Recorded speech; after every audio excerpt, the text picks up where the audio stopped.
नमस्कार, हमारे चैनल में आपका स्वागत है। मैं हूं रामचंद्र मौर्य।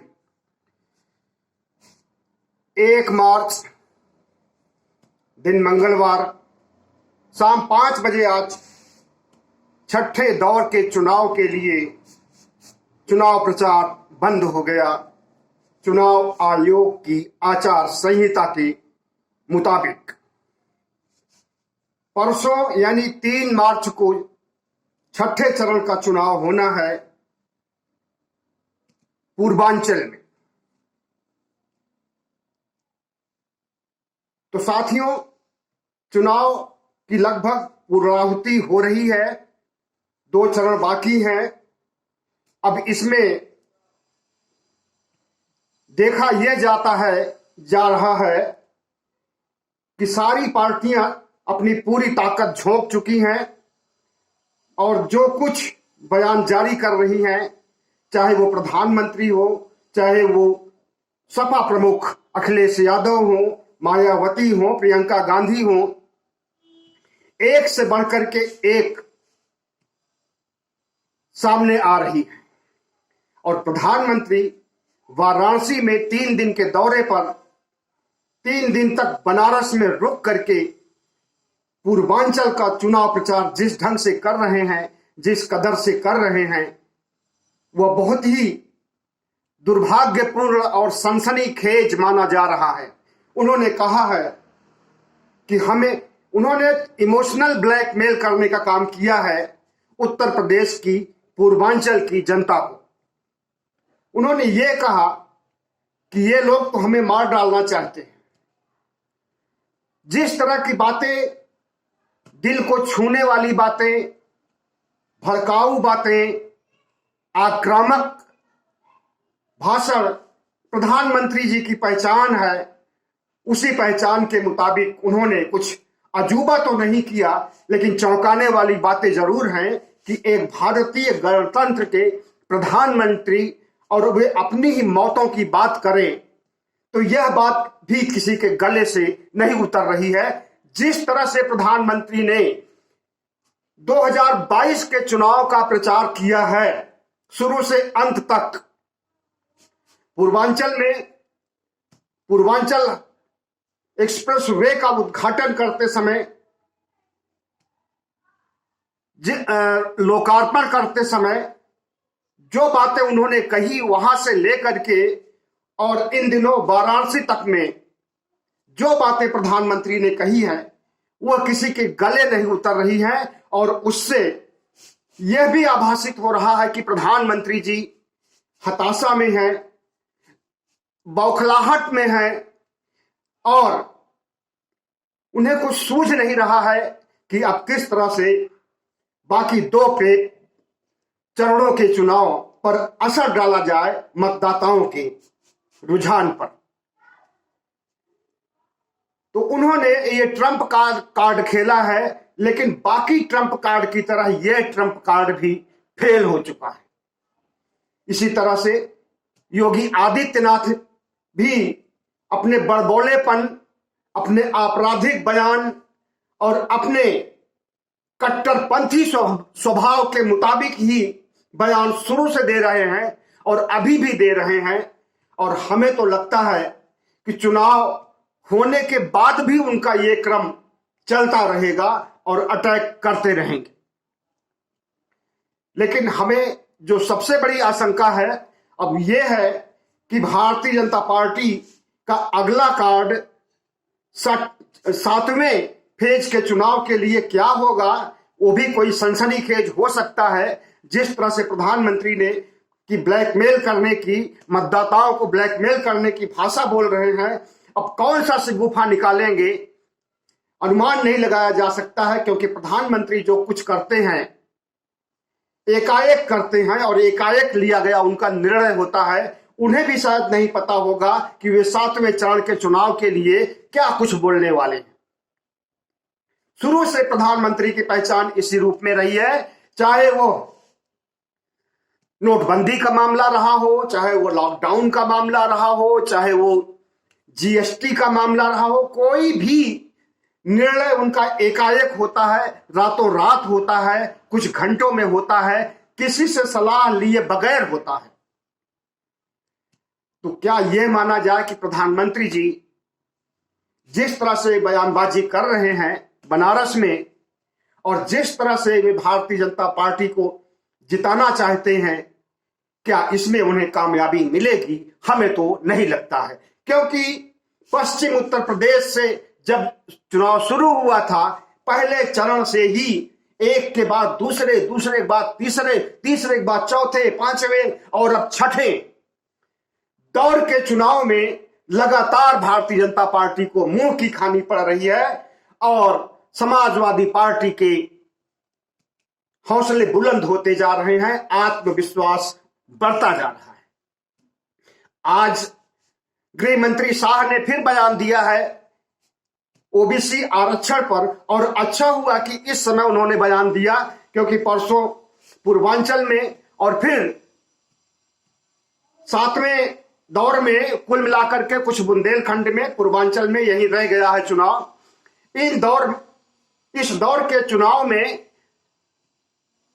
जिन क्षेत्रों में चुनाव होना है वहां पर पिछड़ी जातियों की संख्या बहुतायत है। तो एक तरह से शाह ने याद दिला दिया कि जातीय जनगणना न तो हम कराए हैं न आगे कराएंगे। तो अगर पिछड़ी जातियों को, अति पिछड़ी जातियों को जनगणना की बात भूल रही हुई होगी, तो उसे फिर से सतह पर ला दिया है। गृह मंत्री शाह ने याद दिला दिया है कि पिछड़ी जातियों का हित उनके एजेंडे में नहीं है, पिछड़ी जातियों की जनगणना उनके एजेंडे में नहीं है, आरक्षण उनके एजेंडे में नहीं है, दलित उत्पीड़न, पिछड़ी जातियों का उत्पीड़न उनके एजेंडे में नहीं है। अगर उनके एजेंडे में कुछ है तो वो ब्राह्मणवाद है, सवर्णवाद है, हिंदू राष्ट्र बनाने का एजेंडा है और लोकतंत्र को तार तार करने, संविधान को बदलने, संविधान की जगह मनुस्मृति लाने का एजेंडा है। लेकिन इस छुपे एजेंडे या प्रकट एजेंडे को कभी नहीं लागू कर सकते हैं गृह मंत्री शाह, प्रधानमंत्री मोदी, आरएसएस प्रमुख भागवत, जितने भी आरएसएस के आनुषंगिक संगठन हैं, सिर पीट करके रह जाए। लेकिन यह देश न कभी हिंदू राष्ट्र था, न आज ये हिंदू राष्ट्र है और न कभी हिंदू राष्ट्र बनेगा, क्योंकि बाबा साहब डॉक्टर भीमराव अंबेडकर ने बहुत पुख्ता इंतजाम कर दिया है संविधान बना करके कि इन हिंदूवादी, इन कट्टरपंथी शक्तियों के चाहने के बावजूद भी इस देश को फिर से गुलाम नहीं बनाया जा सकता है, इस देश में फिर से मनुस्मृति को नहीं लागू किया जा सकता है और इस देश में फिर से अस्पृश्यता और कुप्रथाओं का दौर आ सकता है। वही कुप्रथाएं जिसमें बच्चों को मार दिया जाता था, नरबली की जाती थी, बच्चों को गंगा में फेंक दिया जाता था, दलितों के बच्चों को, पिछड़े के बच्चों को, शूद्रों के बच्चों को। अगर किसी शूद्र या दलित का विवाह होता था तो उसकी बहू, नई नवेली बहू 3 दिन तक ब्राह्मणों के साथ रात बिताती थी। ऐसी कुप्रथाओं को ये फिर से लाना चाहते हैं और ब्राह्मणवाद और सवर्णवाद का वर्चस्व स्थापित करना चाहते हैं। और हमारे संविधान के अनुसार अब यह संभव नहीं है। इनके लाख चाहने के बावजूद भी, इनके पूरी ताकत, पूरे ब्रह्मास्त्र लगा देने के बावजूद भी न तो संविधान को हटाया जा सकता है और न भारत राष्ट्र को हिंदू राष्ट्र बनाया जा सकता है। बाबा साहब डॉक्टर भीमराव अंबेडकर ने संविधान में यह व्यवस्था दी है कि संविधान का हल्का फुल्का संशोधन तो किया जा सकता है, लेकिन संविधान को बदला नहीं जा सकता है, संविधान को नष्ट नहीं किया जा सकता है, संविधान को रद्दी की टोकरी में नहीं डाला जा सकता है। और इतना जान लीजिए कि जब तक भारत का संविधान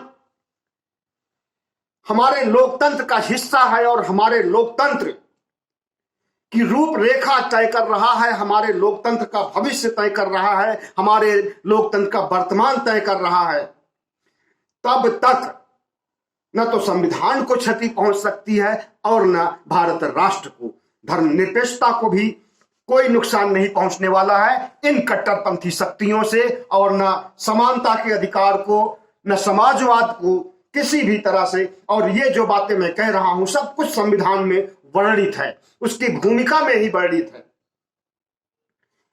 तो ये और इनके 3.5% ब्राह्मण, कुल मिलाकर के 15% सवर्ण, इनके चाहने से अब कुछ नहीं होगा, और इनके चाहने से इनके मन मुताबिक अब सरकारें भी नहीं बनेगी जब तक दलित, पिछड़ा, अति पिछड़ा खामोश था, उसको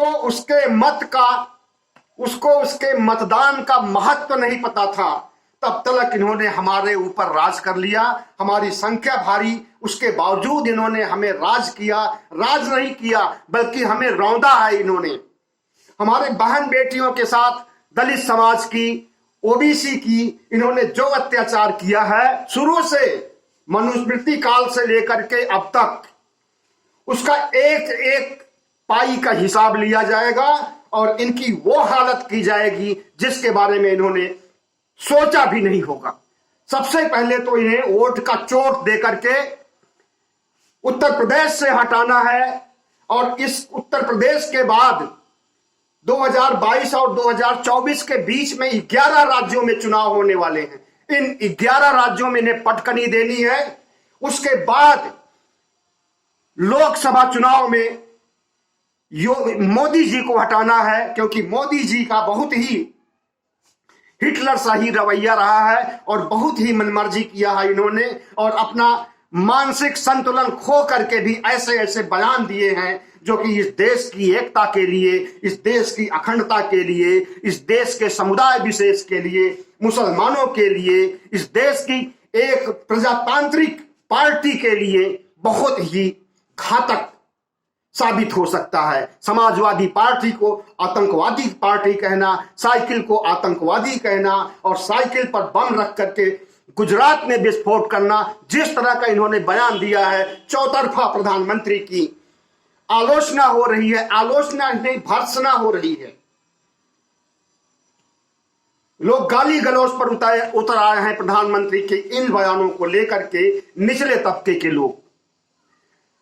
तो जो रवैया भारतीय जनता पार्टी और आरएसएस का है, उस रवैये से न तो वे किसी राज्य में अब चुनाव जीत सकते हैं, और न सेंट्रल में जीत सकते हैं, न राज्यों में सरकार बना सकते हैं, और न दिल्ली में सरकार बना सकते हैं। 10 राज्यों में इनकी बुरी तरह से हार हो चुकी है, उत्तर प्रदेश में होने जा रही है, और 10 राज्यों में जो 11 राज्यों में जो चुनाव होने वाले हैं उसमें भी इनकी बुरी हालत होगी। और 2024 आते आते इनके हाथों से लगभग 22-23 राज्य निकल जाएंगे, और बचेंगे कितने, 2 या 3 राज्य इनके पास बच सकते हैं। तो साथियों, भारतीय जनता पार्टी का चाल चरित्र चेहरा और आरएसएस का भगवा आतंकवाद और आरएसएस की सोच सब कुछ जाहिर कर दिया है इन चुनावों ने, और जो कुछ बाकी रह गया है उसे भी जाहिर कर देंगे, क्योंकि इनके संस्कार नहीं जाएंगे, इनकी आदत नहीं जाएगी, और इनकी नियति, जो घटिया नियति है वो नहीं जाएगी। अपने से ही ये बयान कर देंगे कि क्या करने वाले हैं। आपने देखा था कि धर्म संसद में क्या हुआ था, मार डालने की बात हुई थी, काट डालने की बात हुई थी, नरसंहार करने की बात हुई थी। भारत का संविधान बदलने के लिए भगवा संविधान पेश किया गया था, और किसी ने नहीं, भारतीय जनता पार्टी के नेता अश्विनी उपाध्याय ने उस संविधान को पेश किया था, और चुनाव आयोग टुकुर टुकुर देख रहा था। चुनाव आयोग उस समय भी टुकुर टुकुर देख रहा था, कोई कार्रवाई नहीं किया। जब प्रधानमंत्री ने कहा कि साइकिल पर बम रख करके अहमदाबाद में फोड़े गए थे, और साइकिल पर बम रख करके अखिलेश यादव ने दंगे कराए थे गुजरात में, तो साइकिल का तो अपमान हुआ ही, और इस देश के जो गरीब मध्यम वर्ग के लोग साइकिल चलाते हैं, साइकिल अपने पास रखते हैं, साइकिल की चेन चढ़ाते हैं, साइकिल पर बोझा ढोते हैं, उनका भी अपमान किया है। और इस प्रधानमंत्री के बयान को लोगों ने बहुत गंभीरता से लिया है। सिर्फ इसी बयान को नहीं, योगी का बयान भी लोगों की जुबान पर है। ठोक दो से लेकर के गर्मी उतार दूंगा, शिमला बना दूंगा, यहां तक इन्होंने जितने भी जुमले बोले हैं, जितने भी आपराधिक बयान दिए हैं, जितने भी कट्टरपंथी बयान दिए हैं, जितने भी मुसलमानों के खिलाफ बयान दिए हैं, सब कुछ जनता को याद है। और उनका यह भी याद है, योगी जी का बयान, कि मुसलमानों की औरतों को जो मर चुकी हैं, कब्र के अंदर हैं, उनको कब्र से निकाल करके बलात्कार किया जाएगा। यह बयान भी याद है, हर मुस्लिम को याद है, हर हिंदू को भी याद है। और कोई भी हिंदू ऐसे बयानों का समर्थन नहीं कर सकता है। कट्टरपंथी टाइप के, अंधविश्वासी टाइप के मुट्ठी भर हिंदू भी इसका समर्थन कर सकते हैं कि मुसलमानों को कब्र से निकाल करके, मुसलमानों की औरतों को कब्र से निकाल करके उनके साथ बलात्कार किया जाएगा। तो यह party, Bharatiya Janata party, fascist मानी जाती थी, हिटलरवादी मानी जाती थी, और उसका यह रूप खुल करके इन चुनाव में सामने आ गया। साथियों, इनके हारने का कई कारण है, बहुत बड़े बड़े कारण हैं, ब्लंडर कारण हैं, लेकिन सबसे बड़ा कारण ये इनके बयान होने जा रहे हैं। जो बयान प्रधानमंत्री दे रहे हैं, जो बयान योगी दे रहे हैं, जो बयान शाह दे रहे हैं, नड्डा दे रहे हैं, इनका बयान ही इनको हराने के लिए काफी है। और यही बयान, इसी तरह का बयान इन्होंने बंगाल में दिया था और उसका रिजल्ट भी इन्होंने देख लिया था। फिर भी ये अपने संस्कारों से, अपनी आदतों से, अपनी नीति से, यहां तक भी कहा जा सकता है कि अपनी नीचता से बाज नहीं आते। और वही चीज यहां रिपीट कर रहे हैं। जिस तरह से मोदी जी ने, देश के प्रधानमंत्री, भारत राष्ट्र के, भारतीय गणराज्य के प्रधानमंत्री ने दीदी ओ दीदी कहा था बंगाल में, उसका उन्हें करारा जवाब दिया था बंगाल की महिलाओं ने, और एक मुश्त महिलाओं ने जो भारतीय जनता पार्टी को वोट देना भी चाहती थी, उन्होंने भी इनको वोट नहीं दिया। और इनकी कितनी बुरी तरह से हार हुई, मुंह बना करके वहां से चले आए। और वही हालत उत्तर प्रदेश में होने जा रहा है। कहा जाता है कि भारतीय जनता पार्टी दुनिया की सबसे बड़ी पार्टी है और इसका बूथ लेवल बहुत मजबूत होता है, इसके कार्यकर्ता बहुत सक्रिय होते हैं, और इसका आरएसएस के प्रचारक गांव गांव में घूम करके लोगों को मोटिवेट करते हैं और अपने पक्ष में मना लेते हैं, और अंततः जीत के लिए एक फार्मूला तैयार कर देते हैं, जिससे कि हमेशा भारतीय जनता पार्टी की जीत होती रही है और होती जाएगी। इस बात में कुछ सच्चाई भी है, इसके अलावा भी है जो मैं बताने जा रहा हूं। इनके अंदर छल, छद्म, कपट और बाहुबली होने का एक बहुत बड़ा फिरका भी इनके पास है, जो अपराधी है, जो अपराध करता है, बलात्कार करता है, दंगा करता है, हत्या करता है। और इस तरह के काम में तमाम अपराधी, तमाम सांसद, तमाम विधायक तो हैं ही। इनके मुख्यमंत्री योगी जी पर 36 मुकदमे थे जिस समय उन्होंने उत्तर प्रदेश की बागडोर संभाली थी, और उन मुकदमों को इन्होंने वापस ले लिया था। क्रिमिनल स्टूल मंत्री केशव प्रसाद मौर्य के भी मुकदमे इन्होंने वापस ले लिया था। तो साथियों, जिस तरह से भारतीय जनता पार्टी को कहा जाता है कि इसका बूथ लेवल सही होता है, इसके पास इंफ्रास्ट्रक्चर बहुत है चुनाव जीतने के लिए, इसके पास बहुत से प्रचारक हैं, आरएसएस के 2 लाख 3 लाख प्रचारक हैं, इसके कार्यकर्ता हैं, इसके अंधविश्वासी भक्त, इसके अंधभक्त बहुत हैं, इसका आईटी सेल बहुत मजबूत है, इसका गोदी मीडिया पर पूरा कब्जा है। लेकिन ये सब शर्तें बंगाल के लिए भी लागू होती थी। बंगाल विजय के लिए भी इन्होंने इसी दम पर जीतने की कुवत रखी थी, इच्छा शक्ति रखी थी, और वहां पर बुरी तरह से हार हुई। जनता के, जन समुदाय के आगे, जनता के आक्रोश के आगे इनका कोई भी हथकंडा कामयाब नहीं होने वाला है। अगर ये ईवीएम में सेटिंग करके भी जीतना चाहेंगे तो उसको भी जनता, उसको भी देश प्रदेश के 15 करोड़ मतदाता निस्ताबूद कर देंगे। क्योंकि जब एक मुश्त वोट पड़ेगा समाजवादी को तो कितना ये हेराफेरी करेंगे ईवीएम मशीन पर। फिर ईवीएम मशीन पर सुप्रीम कोर्ट के कहने पर वीवीपैट लगाया गया है, जिसमें आप तुरंत देख सकते हैं कि आपने किसको वोट दिया है। तो साथियों, भारतीय जनता पार्टी जिस तरह से जमीनी हकीकत से दूर है, तमाम से कारणों से हार रही है, उसमें सबसे बड़ा कारण उसका राजनीतिक बलबोड़ापन, जुमला ठोक देने, शिमला बना देने, गर्मी उतार देने जैसे बयान ही इनको हराने के लिए काफी है। बाकी इन्होंने जो भी किया है विकास कार्य कुछ भी नहीं किया, और बताते हैं कि उत्तर प्रदेश की कानून व्यवस्था बहुत सही है, बहुत दुरुस्त है। नंबर 1, कानून व्यवस्था पहले से की अपेक्षा बुरी है, क्योंकि एनसीआरबी के डाटा, जो गृह मंत्रालय भारत सरकार का डाटा है, वो चीख चीख करके कह रहा है कि उत्तर प्रदेश में अपराध बढ़े हैं। उत्तर प्रदेश में व्यापारियों को होटल में घुस करके मार दिया जाता है। उत्तर प्रदेश में आईजी लेवल का अधिकारी, जो आईपीएस अधिकारी होता है, वो फरार है अपराध करके, और उसे पुलिस ढूंढ रही है। पुलिस ढूंढ रही है योगी राज में। और बलात्कार होता है, ऊंची जातियों के लोग दलितों पिछड़ों से बलात्कार करते हैं तो रातों रात उस लड़की को जला देते हैं। ऐसा एक जगह नहीं, कई जगह हुआ है। और हाथरस के मामले में तो बुरी तरह से बदनाम हो चुकी है योगी सरकार। और दूसरी बात है कि उत्तर प्रदेश के थानों में योगी के आदेशानुसार अपराध के मामले दर्ज नहीं किए जाते। जब मामले दर्ज नहीं किए जाएंगे तो कैसे पता चलेगा कि हाँ, उत्तर प्रदेश में अपराध बढ़ रहा है या घट रहा है।